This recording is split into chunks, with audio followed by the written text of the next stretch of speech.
എല്ലാ sitting MLA മാർക്കും seat കൊടുക്കുകയാണ് കോൺഗ്രസ്. അങ്ങയുടെ കാര്യത്തിൽ മാത്രം എന്താണ് ഈ രൂപത്തിലൊരു പിടുത്തം വരാൻ സാഹചര്യം? ഏതെങ്കിലും രൂപത്തിലുള്ള പ്രശ്നമുണ്ടോ നേതാക്കന്മാർക്കിടയിൽ?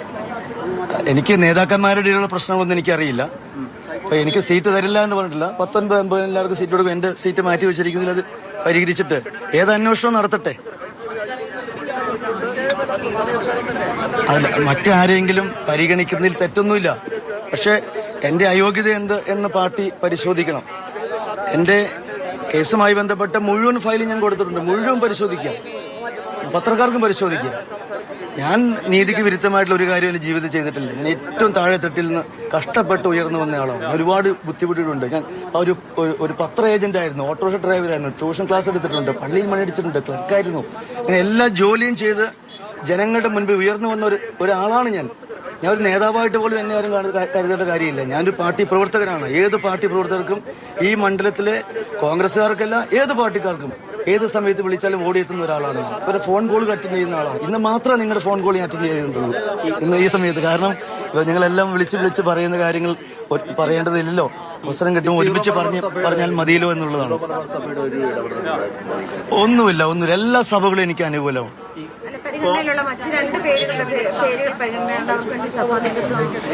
എനിക്ക് അറിഞ്ഞിട്ടില്ല അങ്ങനെ സഭയൊന്നും. ഞാനൊരു സഭയോടും ഒന്നും അഭ്യർത്ഥിച്ചിട്ടില്ല. എല്ലാ സഭയും, ഇവിടെയുള്ള എല്ലാ ക്രിസ്ത്യൻ സഭകളും, നിങ്ങൾ ഉദ്ദേശിച്ച എല്ലാ ക്രിസ്ത്യൻ സഭകളും എനിക്ക് സപ്പോർട്ടാണ്. അതിലെനിക്ക് യാതൊരു ബുദ്ധിമുട്ടില്ല. അങ്ങനെ സപ്പോർട്ട് ഉള്ളതുകൊണ്ടല്ലേ കഴിഞ്ഞ 2 തവണയും ഞാൻ ഇല്ല.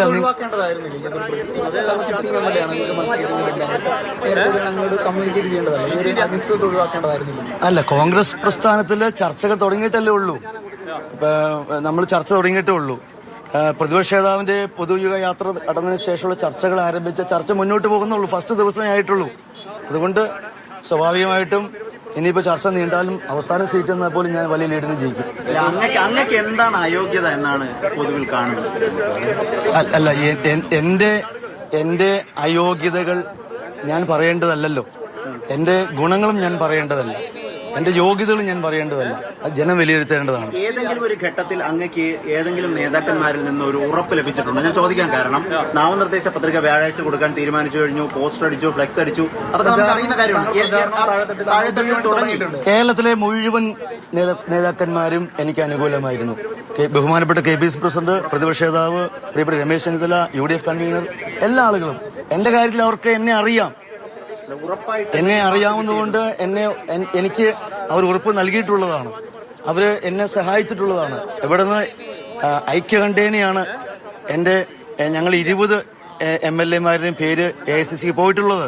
അങ്ങേ ചവിട്ടാൻ പാർട്ടി നേതൃത്വത്തിൽ ഏതെങ്കിലും വിഭാഗങ്ങൾ ശ്രമിക്കുന്നു തോന്നുന്നു?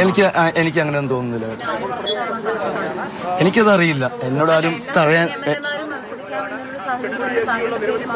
അല്ല, എന്റെ പേരിൽ ഞാൻ എന്റെ പേര് പരിശോധിക്കുന്നു എന്നുള്ളതാണല്ലോ. ആ പരിശോധിക്കട്ടെ.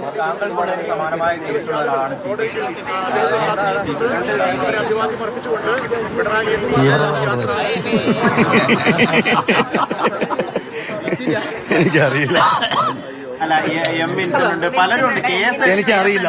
എനിക്ക് എന്റെ കേസ് മാത്രമേ അറിയൂ. ഞാൻ അതിൽ സത്യസന്ധനാണ്. ഞാനൊരു കേസിൽ പ്രതിയല്ല. ഞാനൊരു അങ്ങനെ ചെയ്തോട്ടെ. നിങ്ങൾക്ക് തെളിയുമല്ലോ. നിങ്ങൾക്ക് കേസിന്റെ സാങ്കേതികമായിട്ട് പ്രതിയാണ്. നിങ്ങൾക്ക് എനിക്ക് പറയാൻ പറ്റുന്നതാണ് ഞാൻ കുറ്റക്കാരനല്ല. അത് ഔദ്യോഗികം പറയേണ്ടത് കോടതിയാണ്. അത് കോടതി പറയും. ഇല്ല, കുറ്റപത്രം വായിച്ചിട്ടില്ലല്ലോ. കുറ്റപത്രം വായിക്കുമ്പോൾ അതിൽ A3 അവരുടെ ഡിസ്ചാർജ് പെറ്റീഷൻ ഹൈക്കോടതി ഫയൽ ചെയ്തിരിക്കുക. ചുമയുണ്ട്.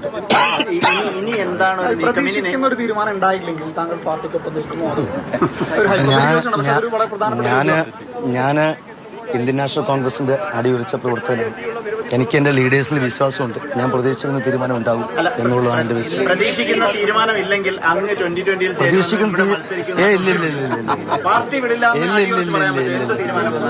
ഞാൻ എന്നും കോൺഗ്രസ് പ്രവർത്തകനാണ്. ഞാനൊരു NDA മുന്നണിയിലേക്ക് ഒരിക്കലും പോകുന്ന ഒരാളല്ല. ഞാനൊരു വർഗീയവാദി അല്ല. ഞാനൊരു കോൺഗ്രസ്സുകാരനാണ്. എനിക്ക് അനുകൂലമായ തീരുമാനം പാർട്ടിയിൽ ഉണ്ടാകും. ഇല്ല, ഞാനൊരു പാർട്ടിയിലേക്ക് പോകണത്. എന്നെ 2 തവണ MLA ആക്കിയ എന്റെ പാർട്ടിയല്ലേ. എന്നെ ജില്ലാ പഞ്ചായത്ത് പ്രസിഡന്റ് ആക്കിയ എന്റെ പാർട്ടിയല്ലേ. ഞാൻ പറഞ്ഞില്ലേ, ഞാൻ ആഗ്രഹിച്ചത് ഒരു പഞ്ചായത്തിലെ മെമ്പർ ആവണമെന്ന് ഞാൻ ആഗ്രഹിച്ചിട്ടു. അവിടെ എന്നെ ഇവിടം വരെ ഉയർത്തിയത് എന്റെ പ്രസ്ഥാനമാണ്. ആ പ്രസ്ഥാനത്തോടാണ് എനിക്ക് കൂറും കടപ്പാടും. ഇല്ല, എന്നെ ഒന്നും അറിയിച്ചിട്ടില്ല. ഈ അങ്ങക്ക് ശരിക്കും പറഞ്ഞാൽ പലരും ഗോഡ് ഫാദർമാരുണ്ട്, പാർട്ടി ആവുമ്പോൾ അങ്ങനെയാണല്ലോ കോൺഗ്രസിൽ. ഈ ഗോഡ് ഫാദർമാരില്ലാത്തതാണ് അങ്ങയുടെ അയോഗ്യത എന്ന് തോന്നിയിട്ടുണ്ട് എപ്പോഴും? അല്ല, എനിക്കൊരു ഫാദർ ഉണ്ടല്ലോ, അത് മതി. എപ്പോഴും കൈതരാൻ ഏതെങ്കിലും രൂപത്തിൽ രക്ഷിച്ചെടുക്കാനൊക്കെ ഗോഡ് ഫാദർമാരാണ് കോൺഗ്രസിൽ സ്വാഭാവികമായിട്ട്. എല്ലാ കോൺഗ്രസിലെ തലമുതിർന്ന എല്ലാവർക്കും എന്നോട് ഇഷ്ടമാണ്. എല്ലാവർക്കും എന്നോട് ഇഷ്ടമാണ്. KC വേണുഗോപാലൻ എന്നെ ഇഷ്ടമാണ്. അങ്ങനെയല്ല, ആ ഇഷ്ടമല്ല, എന്നെ വലിയ ഇഷ്ടമാണ്. എന്നെ വാത്സല്യത്തോടു കൂടി നോക്കുന്ന ഒരാളെല്ലാവരും. എനിക്ക് എത്ര വർഷം സീറ്റ് കിട്ടുന്നു അത്രയും വർഷം ജയിക്കും. എത്ര നാള് സീറ്റ് കിട്ടുന്നു അത്രയും നാൾ ജയിക്കും ഞാൻ. അല്ല, ഞാൻ പറഞ്ഞത് മനസ്സിലായില്ലേ? എനിക്ക് എത്ര നാൾ സീറ്റ് തരുന്നു അത്ര നാൾ ഞാൻ ജയിക്കുമെന്ന് ഞാൻ പറഞ്ഞു. ഞാൻ മറ്റുള്ളവരുടെ സാധ്യതയല്ലല്ലോ. ഞാൻ പഞ്ചായത്ത് മെമ്പറാൻ ആഗ്രഹിച്ച ഒരാളാണ്. എന്നെ പാർട്ടി ഇതുവരെ ഉയർത്തി എന്നതാണ് ഞാൻ പറഞ്ഞത്. അല്ലാതെ ഞാൻ പറഞ്ഞത് എനിക്കൊരു ആഗ്രഹം ഇല്ലാതിരുന്നു എന്നല്ല ഞാൻ പറഞ്ഞത്. ചെറിയ ആഗ്രഹത്തിൽ നിന്നാണ് ഞാൻ വളർന്നു വന്നത് എന്നാണ് ഞാൻ സൂചിപ്പിച്ചത്. ഇനി എന്താണ് അങ്ങയുടെ മുന്നിലെ പദ്ധതി? നേതാക്കന്മാരെ കാണുന്നുണ്ടോ? ഒരു യാത്രയുണ്ടോ? എന്താ ചോദിച്ചത്? യാത്രയുണ്ടോ? അല്ല, ആദ്യം എന്താ ചോദിക്കുന്നത്? അദ്ദേഹത്തിന്റെ ഗതി അധോഗതി.